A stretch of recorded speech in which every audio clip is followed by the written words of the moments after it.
Esta es la historia de un fenómeno climático que afecta a casi todo el mundo.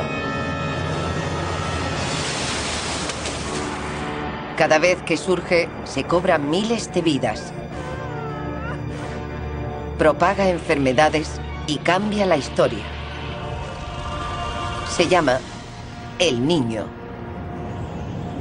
El Niño es el hecho climático más letal de la Tierra. Es una cuestión de vida y muerte. Todavía existe el terror al impacto de otro El Niño. A los científicos les ha costado 100 años descubrir lo poderoso que es El Niño. Pero ahora se está aprendiendo más sobre él. Se teme que esté cambiando y se esté haciendo más fuerte. De forma que en el futuro aún será más devastador. Pero lo peor es que quizás los seres humanos tengamos la culpa. El Niño, fenómeno meteorológico.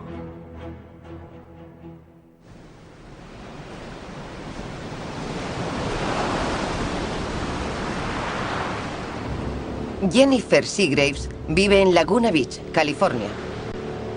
Aquí el tiempo suele destacar por ser soleado todos los días. Pero la primavera de 1998 fue diferente. El sur de California fue azotado durante días por lluvias torrenciales. Finalmente, la noche del 23 de febrero, pareció que la Tierra no aguantaba más. Jennifer estaba en casa con su prometido Glenn. Temiendo un desprendimiento de tierras, se refugiaron en casa de sus vecinos. Recuerdo como si fuera ayer que estaba sentada al lado de Glenn y me sentía segura y feliz.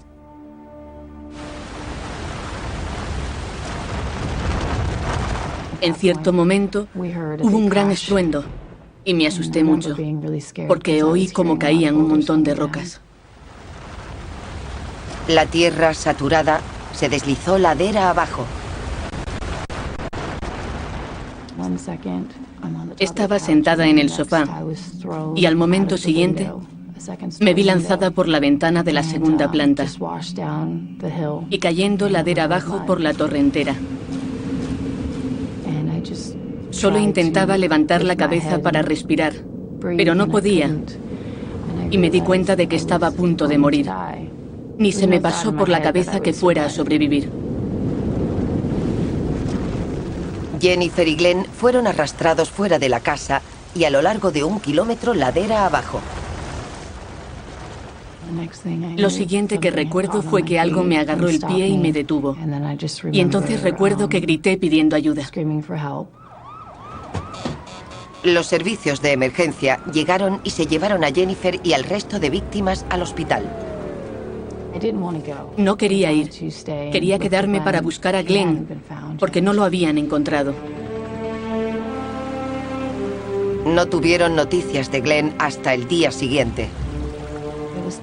Llamaron a la mañana siguiente para decir que habían encontrado un cuerpo. Y recuerdo a mi hermano Jody entrando por la puerta, llorando. Y en ese momento supe que había muerto. La historia de Jennifer y Glenn no fue el único suceso inusual de aquel año. Mientras California sufría los efectos de las inundaciones, en Queensland, Australia, se enfrentaban al problema contrario.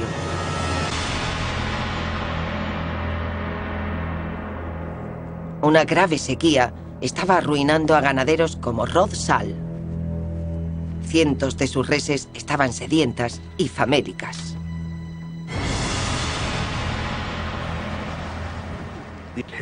La terrible sequía nos crucificó. Tuvimos que sacrificar muchos animales y a veces no teníamos tiempo de enterrarlos o quemarlos, así que los abandonábamos. Después de un tiempo, la explotación empezó a apestar y era desolador. Al final, Rod no tuvo más opción que vender su finca. Esto se convirtió en algo habitual en todo el este de Australia. La gente, fueras donde fueras, estaba desmoralizada, deprimida y derrotada en muchos sentidos. Y hubo mucha gente que se suicidó, porque no había forma de luchar contra aquello, y su única salida era la más triste.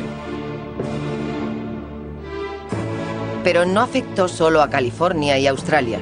Desde abril de 1997 hasta mayo de 1998, pareció volverse loco en todo el mundo. Hubo inundaciones en Perú y Kenia. Un calor abrasador en Indonesia causó enormes incendios forestales, creando una inmensa nube de humo que provocó el naufragio de un transbordador y que se estrellara un avión. Hubo sequía en el norte de China y en el sur de África. Las fuertes lluvias propagaron una enorme epidemia de malaria en África y 30.000 casos de cólera en Perú.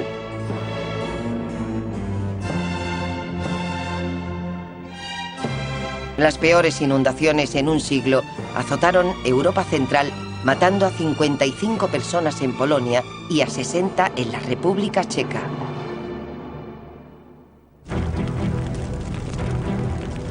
A ojos del mundo, el periodo entre abril de 1997 y mayo del 98 parecía el caos, como si el tiempo en todo el mundo se hubiera descontrolado.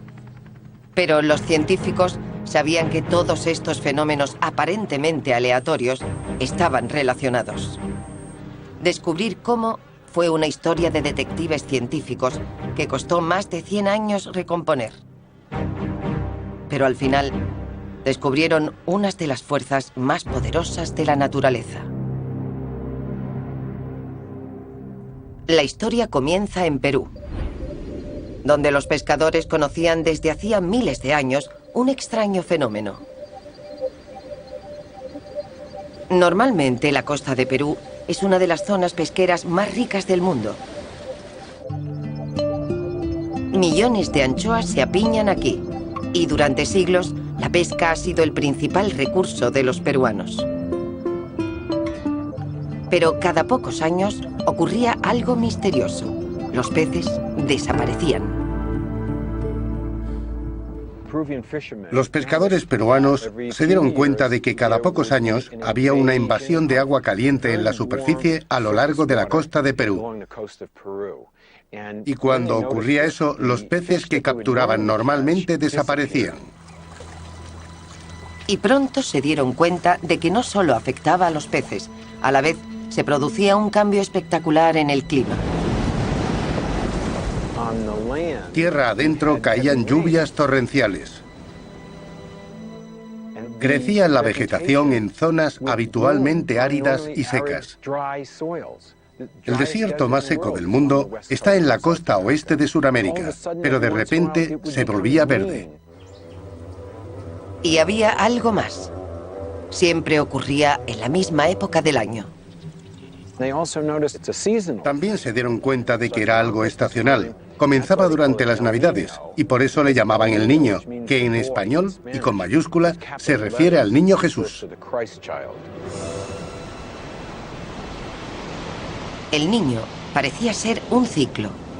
Cada 3 o 5 años, el agua normalmente fría de la costa de Perú era sustituida por otra más caliente.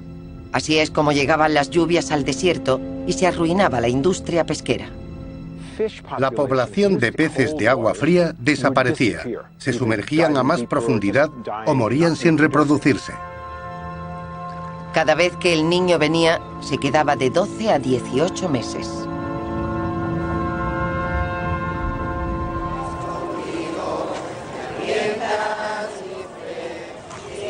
Para los peruanos era cuestión de vida o muerte. Cuando el Niño azotaba, pedían ayuda al Niño Jesús. Pero para el resto del mundo, el Niño carecía de interés.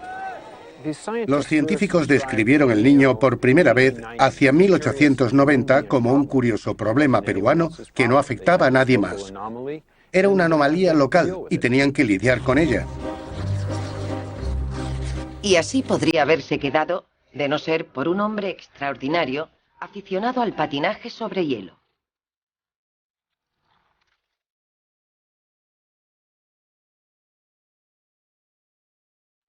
Hace 100 años, Gilbert Walker era un científico británico de cierto renombre.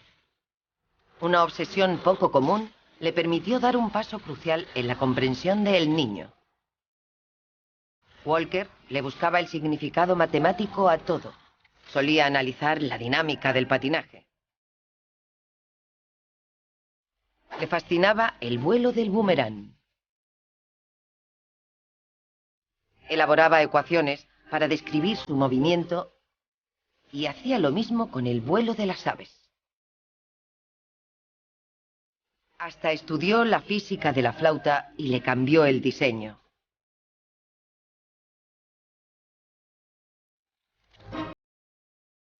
En 1904, su fe en las matemáticas estaba a punto de pasar una dura prueba.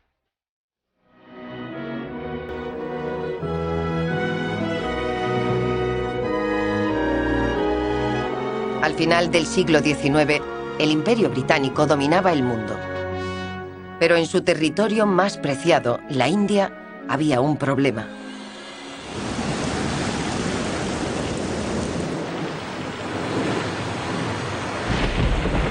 Los cultivos indios, o sea, toda la economía, dependían del monzón, la estación anual de fuertes lluvias. Pero en 1877 el monzón no llegó y como resultado la hambruna mató a 5 millones de personas. Cuando volvió a ocurrir en 1899, el gobierno británico decidió que había que actuar. Creían que existía alguna forma de predecir los monzones y le pidieron a Gilbert Walker que la encontrara. Para Walker, todo eran matemáticas. Y si podía encontrar el patrón matemático del tiempo, tal vez podría predecir la llegada del monzón.